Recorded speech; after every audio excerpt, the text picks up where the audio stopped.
It was mid-June, 1945. Only 4 weeks earlier, weighing 97 pounds, Wiesenthal had staggered out of a barracks at the Mauthausen concentration camp to see a gray American tank coming through the entrance. He had collapsed at the sight. Before the Nazis stormed into Poland, Wiesenthal had been an architect with a rising reputation and a husband with hopes for a family of his own. The Nazis had killed his mother and taken his wife, and he had suffered such terror on his body and mind that he had twice attempted to kill himself.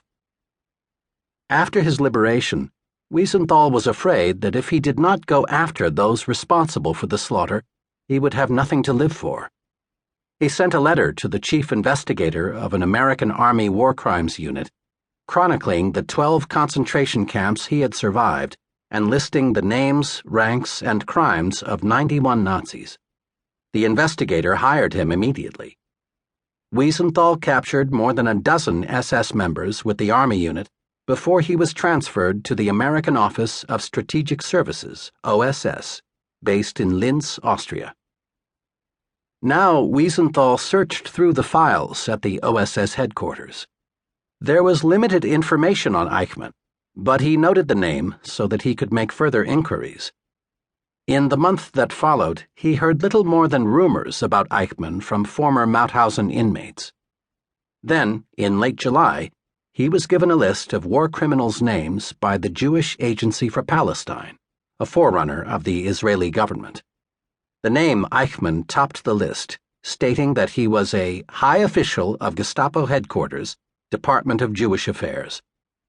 Wiesenthal knew that this meant Eichmann had been instrumental in running the extermination camps. A few evenings later, at his apartment on Landstrasse 40, just 2 doors down from the OSS office in Linz, Wiesenthal sat at his desk looking at his own list of names. Eichmann was now underscored for emphasis.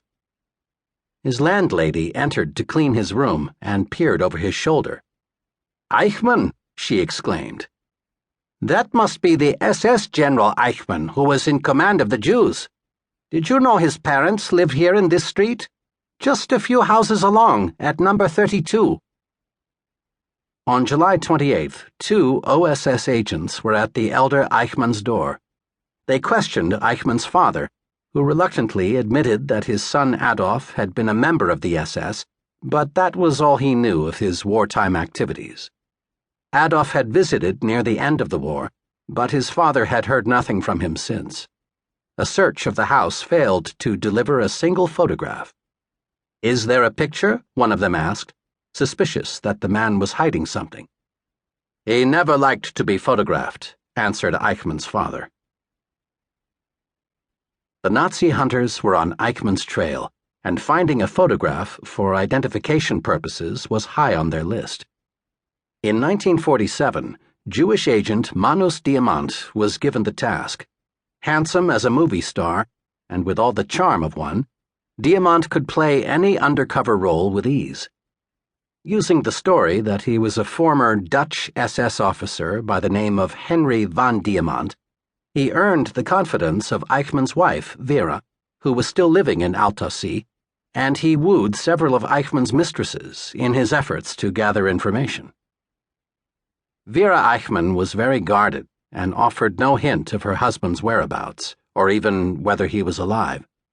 None of Eichmann's mistresses had as much as a snapshot of him. Then Diamant tracked down Fräulein Maria Musenbacher. An attractive, frivolous woman, Musenbacher often bragged of her relationship with Adolf, the high-ranking SS officer. For a week, Diamant followed her, noting when she went to the hairdresser, the grocer, and the post office. When some groceries fell from her basket one day, he was there to pick them up. He introduced himself with a smile. "Henry van Diamant." "Thank you. Thank you very much. My name is Maria. Thank you." Diamant tipped his hat and offered to walk her home. Over the next few weeks, he gained her trust. They met for coffee, then dinner, then a walk in the country.